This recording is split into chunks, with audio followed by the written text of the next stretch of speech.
राजपुर गांव के पास एक पुरानी हवेली थी। लोग कहते थे कि वहां रात होते ही एक सफ़ेद साड़ी वाली भूतनी घूमती है। हवेली के पास से गुजरते ही ठंडी हवा चलने लगती और पेड़ों से अजीब अजीब आवाज़ें आती। गांव का एक साहसी लड़का था, राघव। वो इन बातों पर यकीन नहीं करता था। एक रात उसने सोचा कि वो हवेली का सच जानकर ही रहेगा। रात का सन्नाटा। राघव हाथ में लालटेन लेकर हवेली में दाखिल हुआ। भीतर घुप अंधेरा था। दीवारों पर पुरानी तस्वीरें, टूटी खिड़कियों से आती हवा और लकड़ी की चरमराहट, सब कुछ डर पैदा कर रहे थे। अचानक उसे लगा कि किसी ने धीरे से उसका नाम पुकारा, राघव।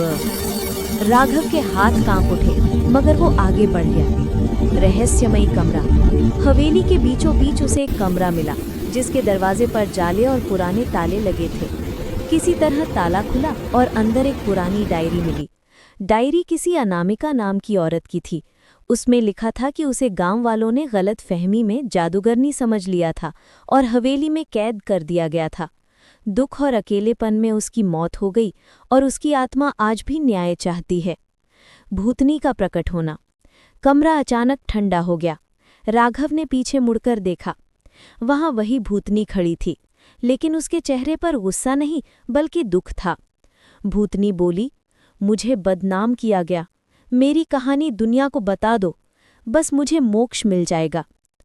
राघव ने हिम्मत करके वादा किया कि वो उसकी सच्चाई सबको बताएगा। अगली सुबह राघव ने पूरे गांव को अनामिका की डायरी दिखाकर सच बताया।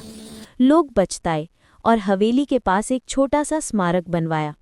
उस रात के बाद भूतनी कभी नहीं दिखी। कहते हैं वो अब शांति से सो रही है।